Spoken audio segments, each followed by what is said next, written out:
थोबा केवढा आहे. किती इथला काही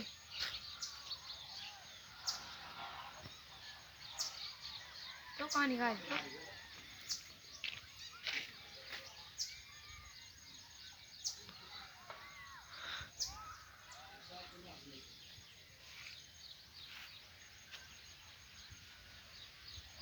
इथलं वाजतंय.